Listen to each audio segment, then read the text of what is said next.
Hey everyone, welcome back to Crime Weekly News. I'm Derek Levasseur. And I'm Stephanie Harlow.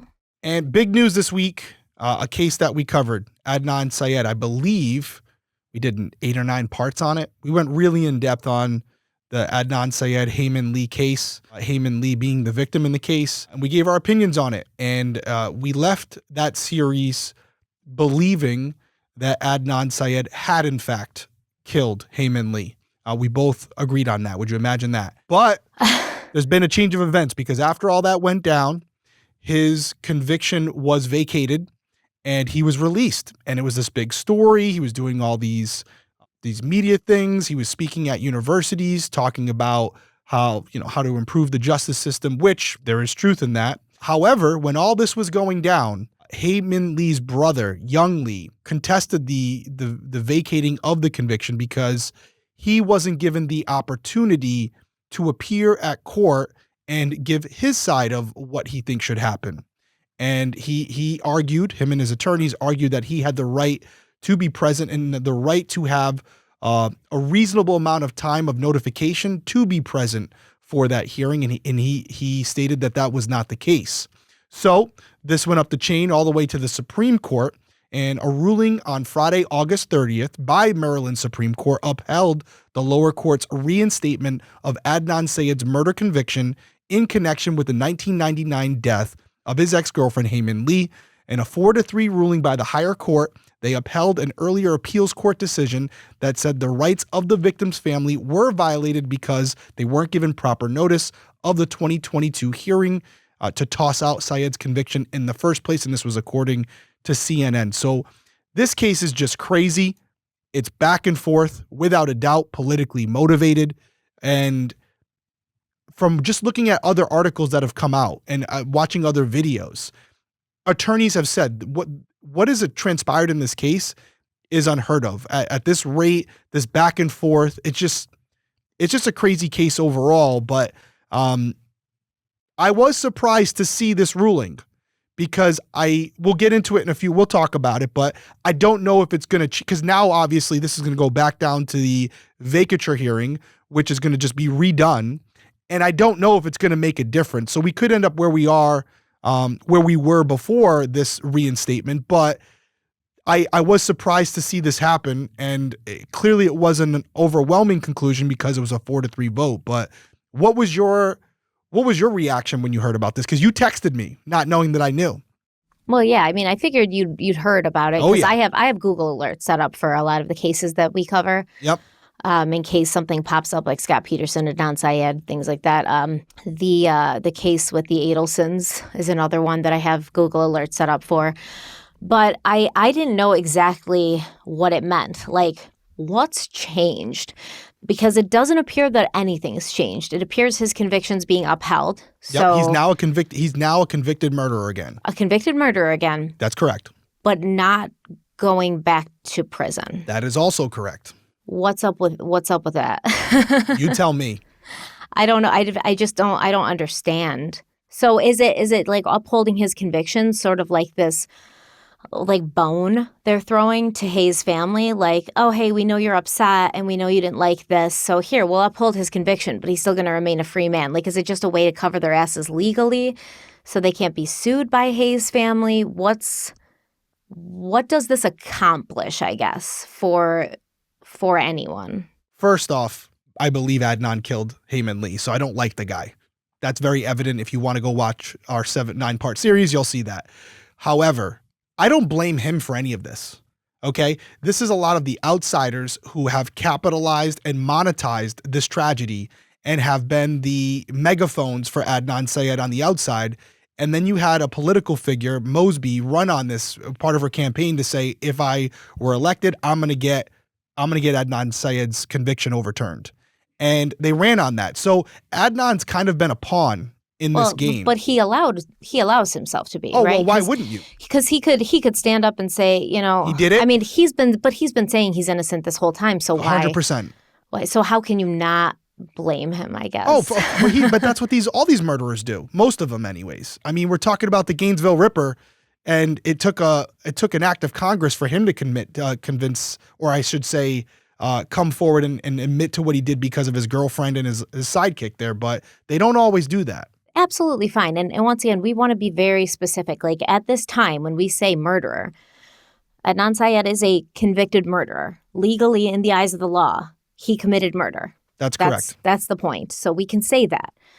That's not slander. No, and it is consistent with the way we felt about it after extensively covering the case. And it's consistent with how many other people feel about it after extensively looking into the case. So we're not just trying to be like biased, but it is our opinion that he did this. And we are biased at this point because it's based on what we've researched.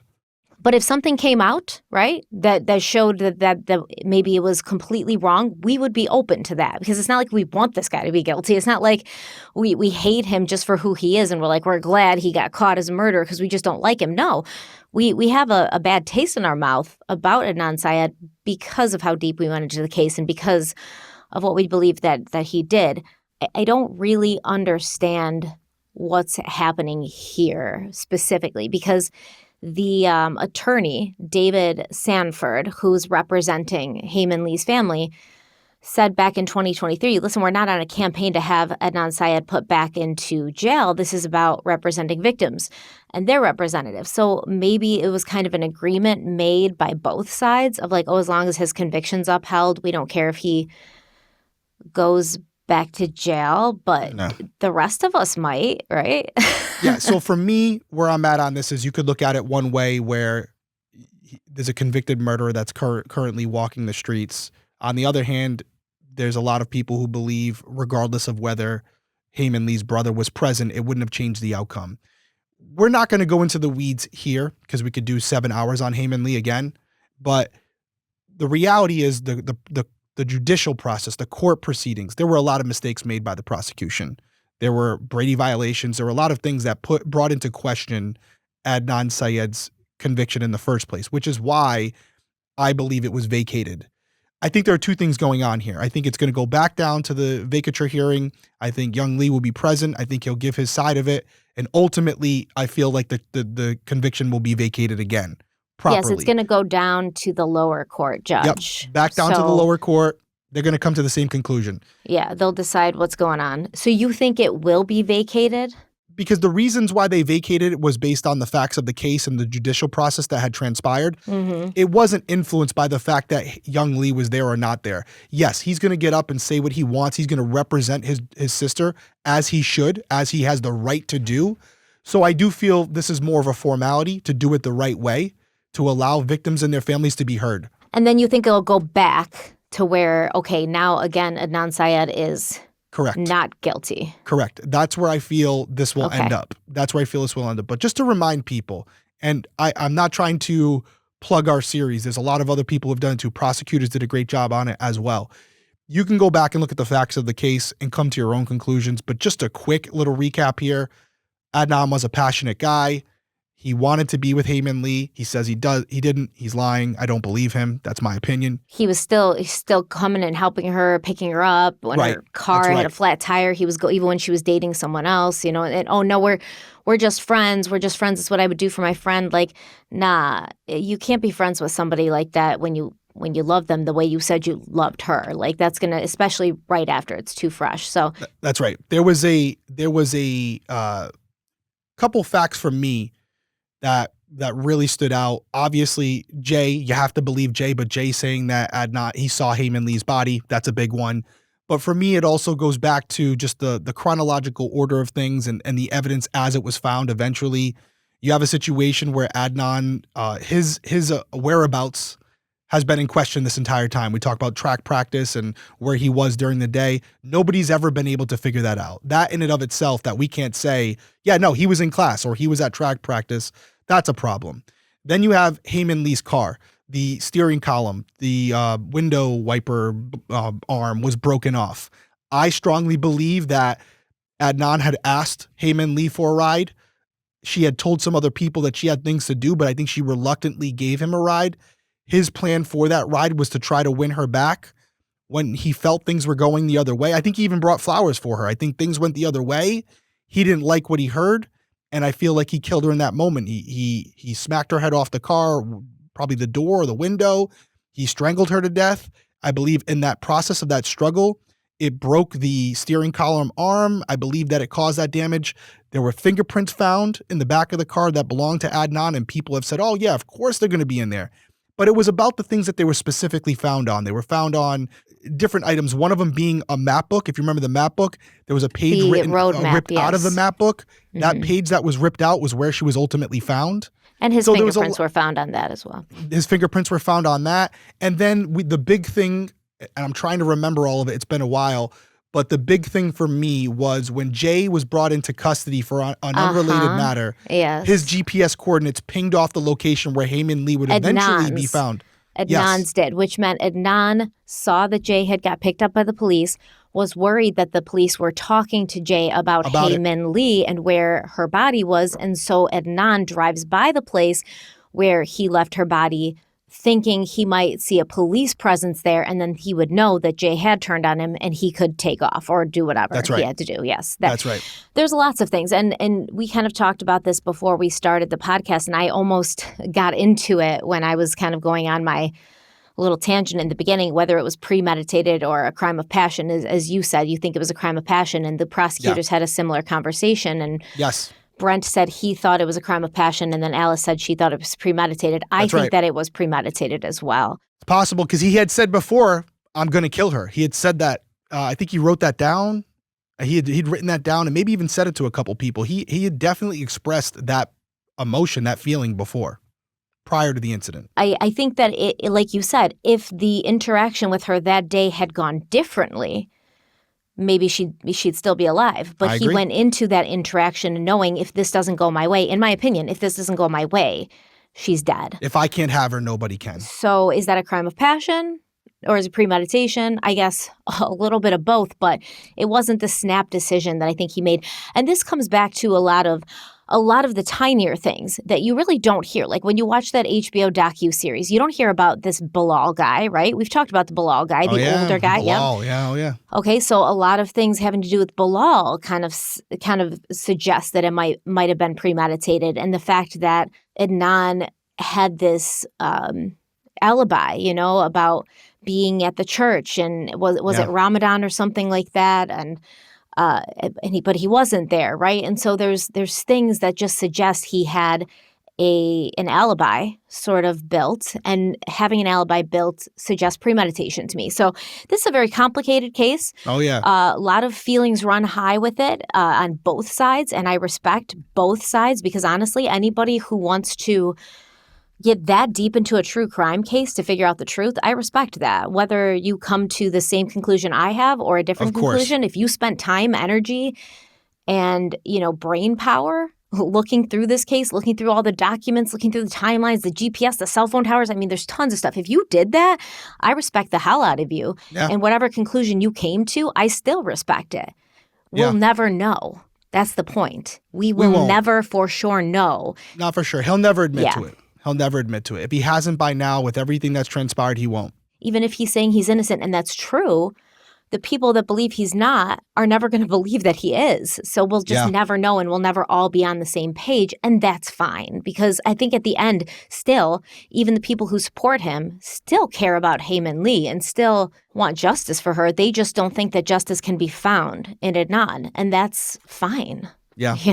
I think when you go back, my takeaway is the prosecutors could have done a much better job of prosecuting this case the right way and disclosing everything they had. Oh, you don't mean the prosecutors podcast. You mean the prosecutors. No, not the prosecutors. Oh, the police and the prosecutors in this case, they dropped the ball so many times, which gave the opening for this to even happen to begin with. That's right. So they gave the openings for this to happen, and therefore it brought up all these questions about the conviction in the first place, which led to this. And then you had a situation where Marilyn Mosby, regardless of what she personally felt, it was popular at the time, especially with the podcast, to run on, I'm going to get Adnan Syed out. I'm going to get him out of prison.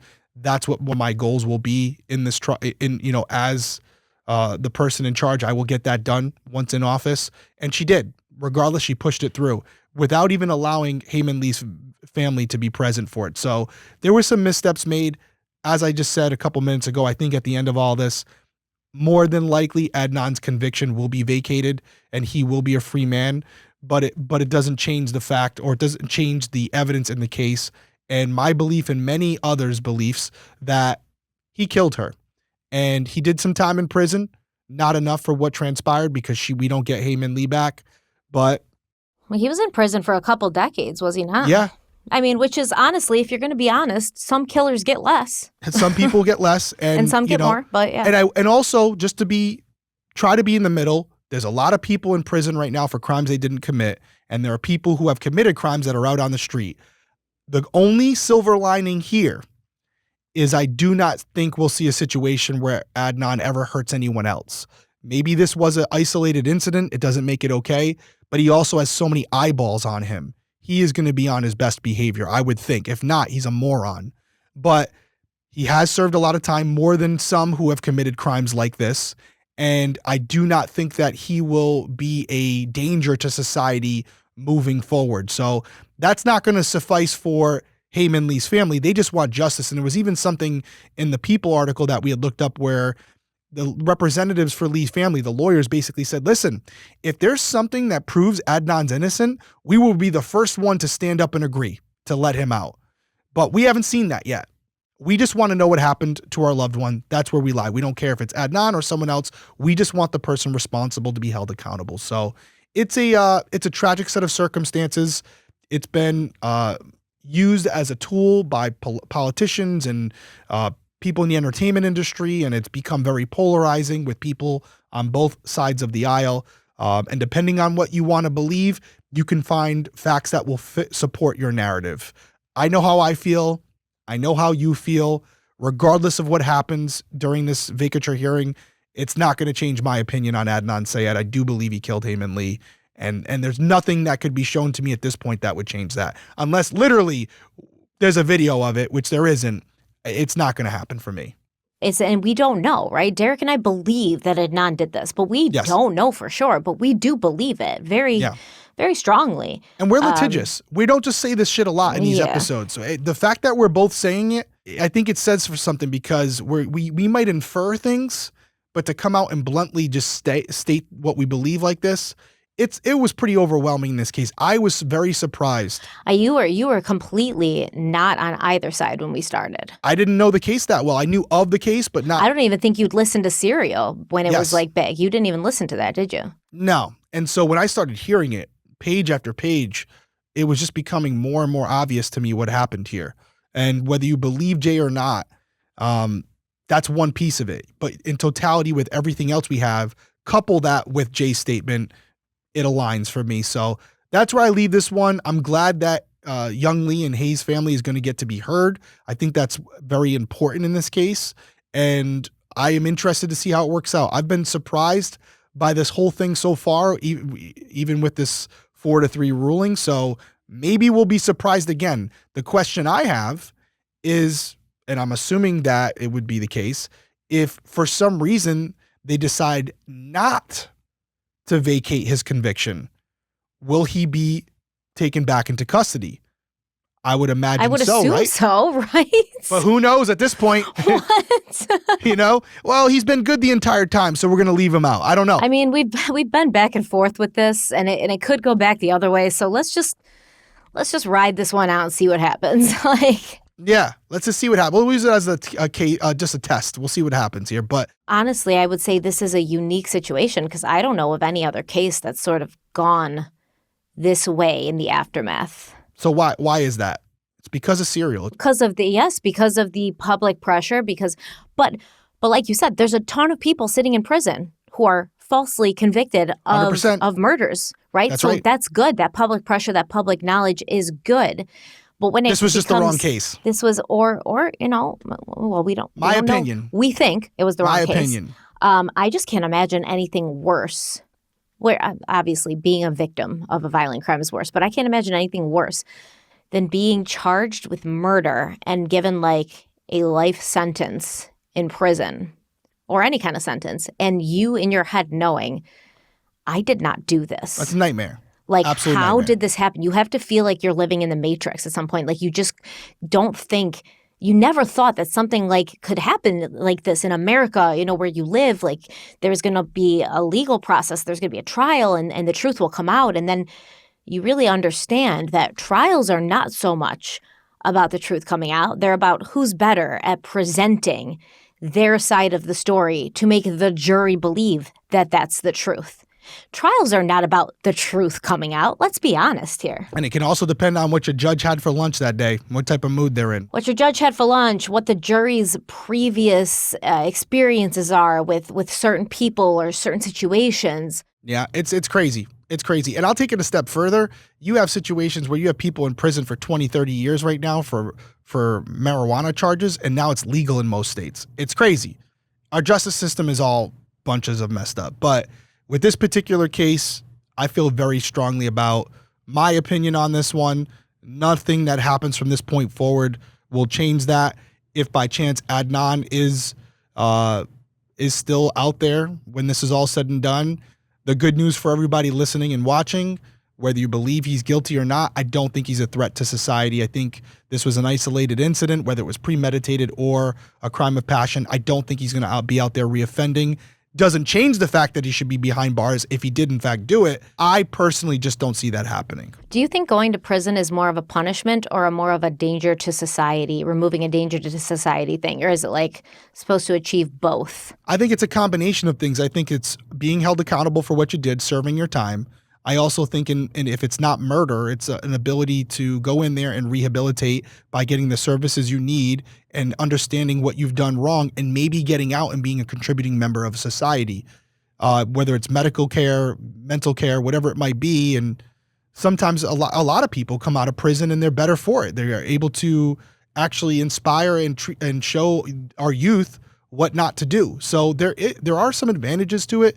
But in a case like this, when you have a murderer, if they're let out or they go into prison, I think personally they're there not for rehabilitation, but to pay for what they did, period. The person that they took away from us is no longer here. They never will be. And therefore, if we don't believe in the death penalty, depending on the state, you still shouldn't be allowed to be a free man or woman enjoying what life has to offer, while your victim and their families never will again. They'll be dead inside as well as the victim themselves. So I don't think that you should be granted that luxury. I agree. I agree. And I think murder, in my opinion, should be a mandatory life sentence. Yeah. A first degree, premeditated, based on how the murder's committed. Was this person tortured? Obviously, if it's like, oh, I accidentally hit this person with my car, it's a vehicular manslaughter thing. Obviously, but like intentional murder, I think should be a mandatory life sentence or death penalty based on the state always, right? That's just my opinion. Well, our system needs some improvement, and this is the most recent example of it that I think all of us can get behind, regardless of the outcome here. Just some really, really embarrassing things going on, and it seems like a lot of people are being used as pawns in a much bigger problem, and hopefully with this embarrassing set of circumstances, there's things that are learned from it and we improve going forward, although I don't have much hope. Any final words from you? I think the ship has sailed on fixing things, but we can only hope. We're in a really positive spirit today. I know, right? No, we're so jaded. This is big news. I don't know if it's going to make much of a difference. We'll obviously follow the story. We'll see how it plays out, regardless of the way this one goes. Maybe we won't do a whole Crime Weekly news on it because it may not be as much to cover, but either way, we'll do an update, whether it's on social media or on our community page. But we're just thinking about Hae Min Lee, her family, and allowing them to have their voices heard. That's really what matters here. And I can say that they're allowing it, which is good. Yeah, at this point, that is what matters. But if his conviction gets upheld in this lower court, then I do think we are going to have a conversation about, like, yes, this person probably does need to go back to prison. Yeah. If it gets upheld. Yeah. That's why I'm watching. If it gets upheld, he needs to be back in prison, period. So. All right. Let us know what you think. Yeah, because not everyone's going to agree on this one. I can probably guarantee it. 50% divide here. Pretty close to it. So we'll see what you guys think. Way down in the comments below. Let us know your opinions on this case, not only about Adnan Syed, but also about the entire process that's transpired over the years It's been pretty embarrassing, but would love to hear your comments on this one. Yeah, not the best example of a No. swift justice system, no. No, not at all. So we'll be back later this week with the 5th and final part of the Gainesville Ripper series. It'll be on audio on Friday, YouTube on Sunday. Until then, everyone stay safe out there. We'll see you later.